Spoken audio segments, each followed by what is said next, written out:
नमस्कार। Star news में आप सभी को स्वागत है। इस वक्त मैं मौजूद हूं दिगलीपुर किसान सभा ऑफिस में। मेरा साथ में बैठे हैं डॉक्टर गौरंगो माझी जी, ऑल इंडिया किसान सभा की प्रेसिडेंट है।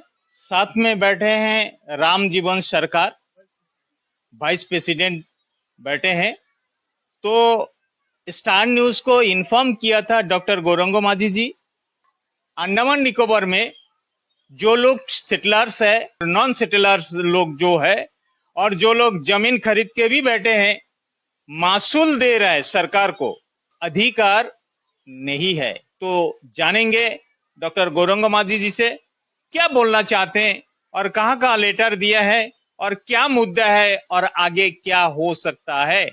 तो आप लोग से यही विनती है, आप लोग सब्सक्राइब कीजिएगा और ये रिपोर्ट आप लोग स्क्रिप्ट मत कीजिएगा, लास्ट तक देखिएगा और ज्यादा से शेयर करिएगा। तो चलिए जानते हैं डॉक्टर गौरंगो माझी जी से। सर, स्टार न्यूज में आपको स्वागत है।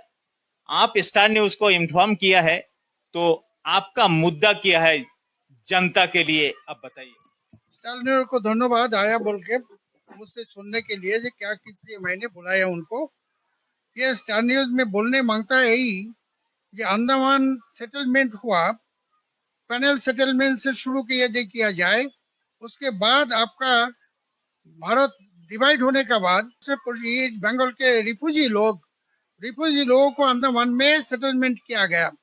उनको लुभा के लेके आया था अंडमान में कि कोई कमी नहीं रहेगा, सारे कुछ यहाँ मिलेगा आपको, ये बोल के अंडमान में इन लोगों को कैंप से उठा के लेके आया। जो सेटलमेंट किया गया था साउथ अंडमान एरिया में, वो एक स्कीम में लाया गया था।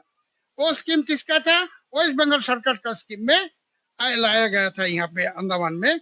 उनके मुताबिक उनको जो जो देने का था दिया, लेकिन उनको भी वंचित करके रखे हैं। और इसके पहले जब आपका प्री-42 का जो पैनल सेटलमेंट में जो जो बसे हैं अंडमान में, उनको भी वंचित करके रखे हैं भारत अंडमान में। लोग बैठे हैं, हम लोगों को लाया गया आपका कॉलोनाइजेशन स्कीम में। आपको आप विश्लेषण करेंगे कॉलोनाइजेशन स्कीम का, तो वादा किया था वो वादा फुलफिल नहीं हुआ, हमें पूरा नहीं किया। अभी तक आपका जो हिली लैंड किसी को नाप के नहीं दिया गवर्नमेंट। खजना वसूली जाते हैं, टैक्स लिया जाता है, तो टैक्स लेने से अभी तक क्यों नहीं दिया गया? ये कौन पूछेगा इसके लिए? मैं कोई बार ये प्रश्न को उठाया। अभी रेवेन्यू डिपार्टमेंट में पटवारी से लेकर तहसीलदार तक ये महाराज होकर बैठते हैं हर जगह में। इन लोगों के पास जाने से इन लोग राजा उचित ऐसे की व्यवहार करते हैं। लिए जो जमीन का मालिक जमीन में बैठे हैं और वो सोचते हैं हमारा जमीन का मालिक है, लेकिन असली में जमीन का मालिक उन लोग नहीं है, कोई भी नहीं है। अंडमान में दो डिपार्टमेंट मालिक है, एक आपका फॉरेस्ट डिपार्टमेंट और एक रेवेन्यू डिपार्टमेंट। फॉरेस्ट डिपार्टमेंट पास 86% जमीन है और 14% जमीन रेवेन्यू के पास है। तो आप सोच सकते कितना जमीन उनके पास है। तो ये जमीन उनके पास होने दीजिए, लेकिन ये जो मालिक लोग जो सेटलमेंट में लोगों को लाके यहाँ बैठाया और ये अंडमान को अपने भारतवर्ष का कब्जे में रखने के लिए ये किया गया। तो ये मैंने बात कर रहे हैं, डिपार्टमेंट का बात कर रहे हैं। एक फॉरेस्ट डिपार्टमेंट सबसे बड़ा डिपार्टमेंट, अंडमान तो सभी उसी का अंडर में है, और 14% आपका रेवेन्यू डिपार्टमेंट है। तो जितना आपने बोला कि पोलराइजेशन मतलब एक कॉलोनी जैसा बैठा का कि जमीन का दखल करने के लिए सरकार सोचा कि ये जमीन हमारा रहे, इसीलिए हमारा पब्लिक को यह मिला के मैं सेटलमेंट दे सकता हूँ। तो इसका सबसे बड़ा अधिकार तो पावर तो रेवेन्यू डिपार्टमेंट को होना चाहिए। तो रेवेन्यू डिपार्टमेंट आज जो काम कर रहा है, कितना सही काम कर रहा है? ठीक से काम नहीं कर रहे हो, वो तो अपना मनमानी कर रहे हैं, अपना मनमानी कर रहे हैं। आप मैंने यहाँ जो बैठा है आज आपको बोलने के लिए, जो हमारे यहाँ का जो जमीन कानून का है, भूमि का अधिकार कानून जो है, इसमें लिखा है कि क्या क्या लिखा है? Andaman and Nicobar administration revenue department land reform land record. और उसके बाद लिखा है क्या? The Andaman and Nicobar islands land revenue and land reform regulation act 1966। इसमें डिफेक्ट है। हम सोचते हैं इसमें कोई कमजोरी है अंडमान के निवासियों के लिए। ये कमजोरी को अब रिफॉर्म करने के लिए अमेंडमेंट चाहिए। अमेंडमेंट करने के लिए कुछ धारा इसमें है, जो धारा को हमने जो आर्टिकल्स है उस आर्टिकल को इसमें एप्लीकेशन में हमने इंडिकेट करके दिखाया, जो उनको रिफॉर्म करना जरूरी है हमारे लिए। क्यों? ये जमीन का मालिकाना नहीं दिया गया। पट्टा है, क्या पट्टा है? टेम्पोररी पट्टा हो, मैं बोलता हूँ। टैक्स लेते हैं, तो टैक्स नहीं है, और रेंट लेते हैं। आप लोगों ने सुना डॉक्टर गौरंगो माझी जी ने क्या क्या बोला। तो ये सारे लेटर है, सारा सीरियल वाइज, तो ताज्जुब का विषय है।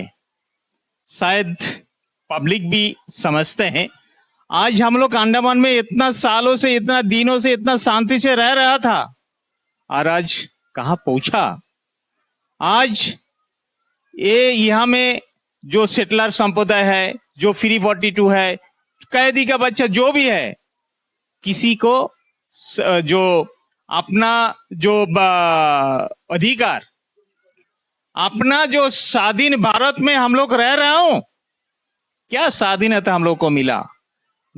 और 15 अगस्त हम लोग मनाते हैं, क्या खुशी लगता है। लेकिन आप लोगों को लगता है क्या आज अंडमान में हम लोग ब्रिटिश शासन से मुक्त हुआ? शायद नहीं है। क्यों? आप रोड में चलोगे, आप एजुकेशन में आपका बच्चा को स्कूल में एडमिशन कराओगे, आप कोई नौकरी में जाओगे, फॉरेस्ट डिपार्टमेंट हो, जो भी हो, कोई स्वाधीनता है? इससे अच्छा शायद ब्रिटिश राज अच्छा था। शायद, मैं उतना नहीं कहना चाहूंगा, ये बहुत ही गहराई मामला है। तो आज जो अंडमान निकोबार में जो चल रहा है, मैं पूछना चाहता हूं पब्लिक से कि आप लोग क्या आजाद भारत में रह रहे हैं? आपका छाती में आप लोग हाथ रख के बोलिए कि हम लोग अंडमान में रह रहा हूं। ये भी नेताजी सुभाष चंद्र बोस 1943 30 दिसंबर यही अंडमान को आजाद किया। पहला झंडा यही अंडमान का जो पोर्ट ब्लेयर आज नाम चेंज करके श्री विजयपुरम रखा गया, और वही जेमखरा ग्राउंड में नेताजी सुभाष चंद्र बोस ने झंडा फहराया था। और आज उनका याददाश्त हम लोग का सबका दिल में है शायद। तो आज हम लोग क्या नेताजी का जो भूमि है, यही अंडमान भूमि नेताजी सुभाष चंद्र बोस का है। तो मैं जानेंगे, बगल में बैठे हैं राम जीवन सरकार जी। सरकार जी, आप 2-4 शब्द कहिए।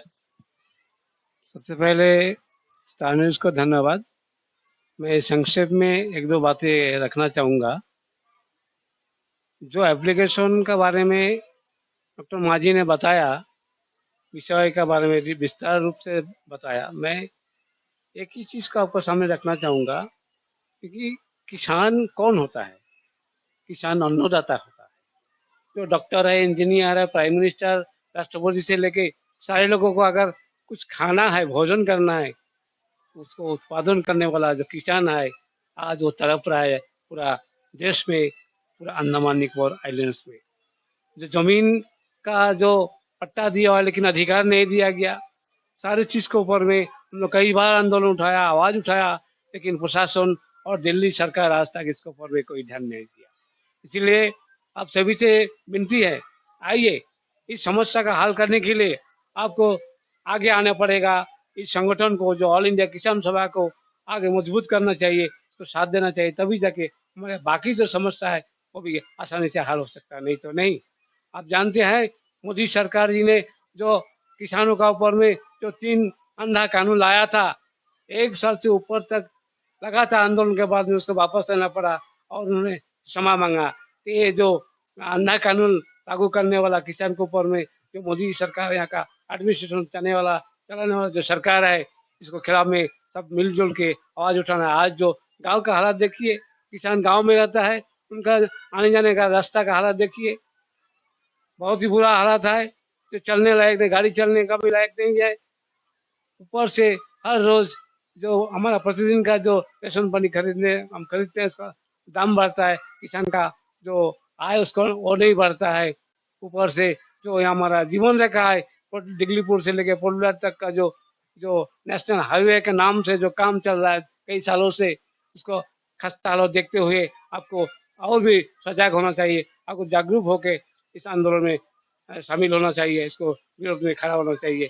ये बोल के आप सबके फिर से एक बार निवेदन करूंगा कि आइए हम सब मिलके इस अन्याय के खिलाफ में, इस जुल्म के खिलाफ में, इस तानाशाही के खिलाफ में आज उठाए और आंदोलन में हिस्सा ले।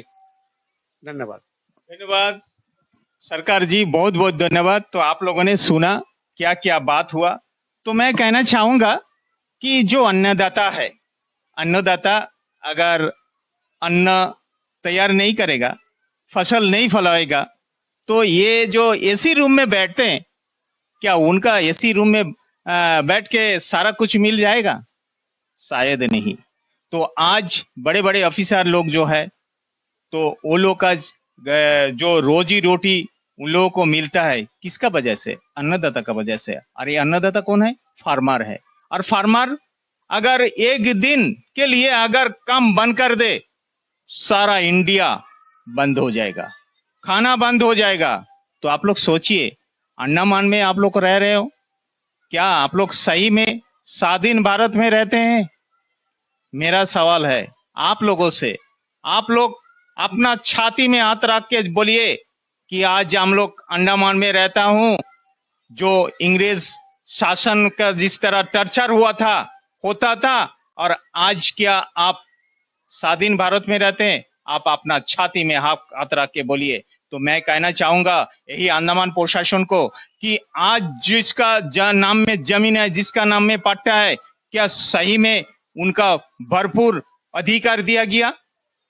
सूत्रों से खबर है, कोई रेवेन्यू डिपार्टमेंट का सूत्रों से खबर है, मैं नहीं बोल सकता कि क्या है, छानबीन का विषय है।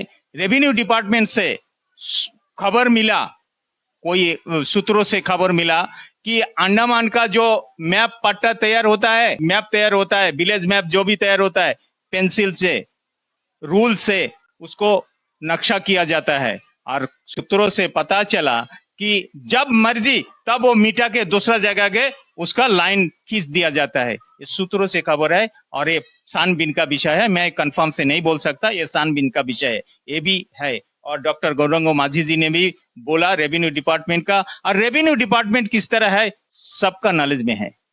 तो आप लोग जरूर ये इसके लिए जागृत हो जाइए। और जनता जनार्दन है, जनता ही सब कुछ कर सकता है, जनता का आगे कुछ नहीं हो सकता। जनता ही कानून है, जनता ही लॉ है, जनता ही जनार्दन है, और जनता सबसे बड़ा पावर ये फार्मर। और फार्मर आज मर रहा है, सारा खाद बंद कर दिया, और चोरी चुपके जो खाद आता है वो खाद किसान तो जीने के लिए फसल उगाते हैं जमीन में, लेकिन उसका तो जीना है, लेकिन वो एक बस्ता खाद 50 केजी का जो खाद है 5,000 6,000 रुपया करके वो लोग खरीदते हैं, चोरी चुपके, बिल नहीं दे रहा है। खाद कहाँ से आता भाई? जवाब किससे पूछना है? पब्लिक, आप लोग पूछिए प्रशासन से, अंडमान प्रशासन से कि ये खाद डिपार्टमेंट जब बंद कर दिया तो ये खाद आता कैसे, और इसका डीलर कौन है, इसका जड़ कहाँ में है? जनता जागिए।